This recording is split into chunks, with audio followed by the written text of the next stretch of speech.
This is the first portrait we're going to retouch. As you can see, I am not a great portrait photographer. Many of you will be much better at this. But it's a great thing, a great photograph to work on because there's so much that needs to be done. I'm just going to evaluate it first. Before I jump into it, I want to figure out what it is I need to do. I need to take down the hot spots. I need to take down the wrinkles. I need to get the lipstick off of her teeth. I'm going to close the gap in her teeth. I'm going to reduce some of the shadowing over here. I'm going to fix this buttonhole and any kind of like distractions in the sweater. I'm going to fix her flyaway hair over here, but this is part of her hairstyle up here, so that's going to stay. Let's see here. And that's pretty much where we're going to start. We're going to start with basic retouching. So I need to make a background layer copy. So we'll do Command J. There it is. We're going to call this layer Retouch. And you're going to end up with a few layers for this project.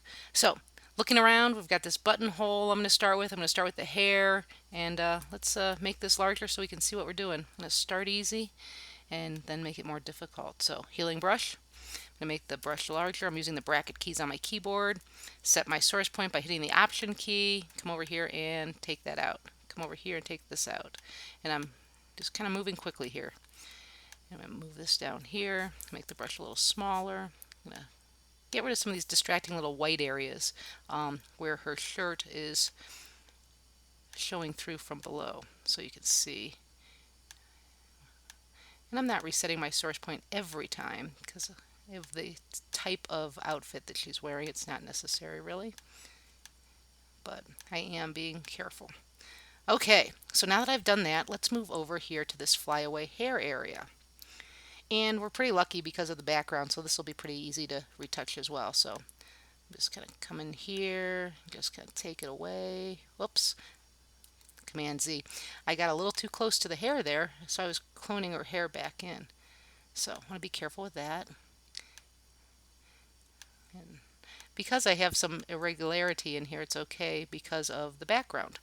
I'm going to switch over though to the clone stamp for a minute just to kind of do some additional more fine tuning here. One of the things we want to be careful of is not to create the hair helmet. So we want to kind of keep it looking a little natural for her. There we go. And that's looking pretty good. I'll switch back one more time to the healing brush and just kind of soften up this edge right here.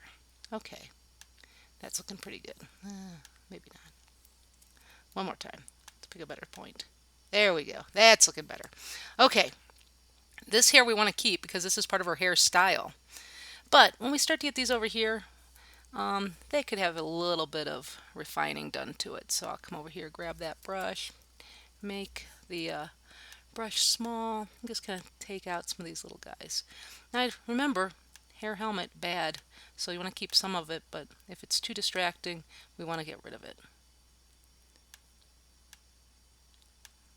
So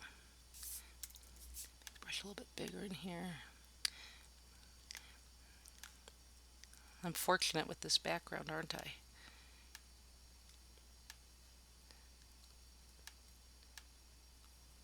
Ooh, that one was a bad one. Nope, not liking that either. Let's switch back over to the healing brush. Make the brush smaller. Come in here and just kind of kill some of this.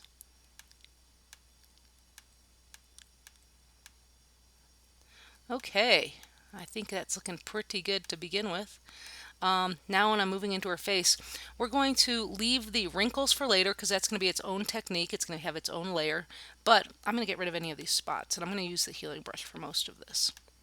So we're still working away here. Be careful what you're doing. Take your time. Make good choices for your source points.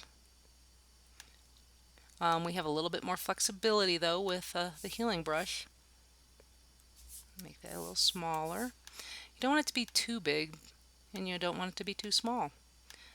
I know. Practice.